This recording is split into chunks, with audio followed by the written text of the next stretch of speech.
L'Appel de la forêt est un roman publié en 1903, souvent considéré comme un chef-d'œuvre de la littérature américaine. L'histoire suit le parcours de Buck, un chien domestique, qui se retrouve plongé dans un monde sauvage où il redécouvre ses instincts primitifs. Ce récit met en lumière la lutte pour la survie et les forces naturelles qui façonnent l'existence. Buck est un chien robuste, un croisement entre un Saint-Bernard et une colley écossaise, vivant présentement dans le domaine luxueux du juge Miller en Californie. Gâté et aimé, Buck mène une vie paisible. Cependant, son destin bascule lorsqu'un jardinier cupide, Manuel, le vend à des trafiquants de chiens pour de l'argent rapide. À cette époque, la ruée vers l'or dans le Klondike au Canada provoque une forte demande pour les chiens de traîneau capables de survivre dans des conditions extrêmes. Buck est enchaîné, battu et transporté jusqu'au nord sauvage. Il découvre la brutalité humaine et animale, symbolisée par la loi du bâton et de la dent. Après avoir été acheté par des hommes en quête de chiens pour les attelages, il se retrouve dans un climat hostile et impitoyable où la force et l'instinct priment. Buck apprend rapidement à survivre dans ce nouvel environnement. L'apprentissage de la loi de la survie.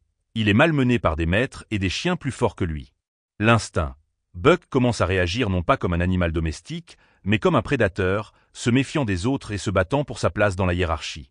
Buck est vendu à François et Perrault, des conducteurs de traîneaux expérimentés travaillant pour le gouvernement. Sous leur supervision, il devient un membre essentiel de leur équipe. Adaptation au climat rigoureux. Buck endure le froid glacial, les longues journées de travail et les rivalités entre chiens. Conflit avec Spitz. Spitz, le chef de l'attelage, est un chien dominant et cruel. Une rivalité naît entre eux, culminant dans un combat féroce où Buck tue Spitz et prend sa place de chef. Les maîtres changent régulièrement. Buck et ses compagnons de traîneau sont exploités par des hommes ignorants et incompétents. Hal, Charles et Mercedes, des propriétaires inexpérimentés, les surchargent et les maltraitent. Leur arrogance et leur manque de préparation conduisent au désastre. Leurs provisions s'épuisent, leurs chiens meurent les uns après les autres, et leur expédition échoue. Buck, à bout de force, est sauvé in extremis par John Thornton, un homme compatissant. John Thornton devient pour Buck une figure bienveillante. Il soigne ses blessures et lui montre un amour authentique. Buck développe une loyauté féroce envers Thornton, mais envoie également l'appel irrésistible de la forêt. Une dualité intérieure. D'un côté, Buck est profondément attaché à Thornton.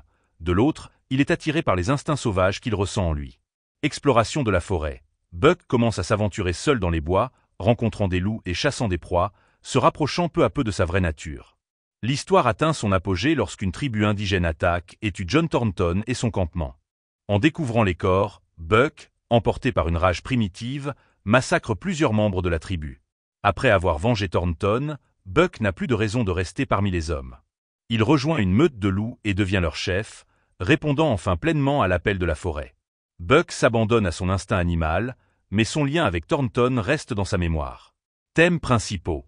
Survie et adaptation.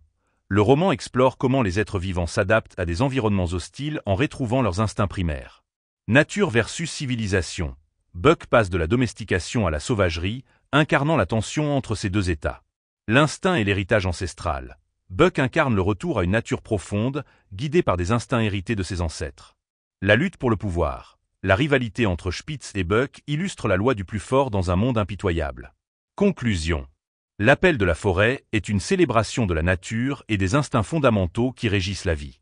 Jack London n'y a pas un tableau brutal mais fascinant du Nord sauvage, où les notions humaines de justice et de morale s'effacent face à la survie.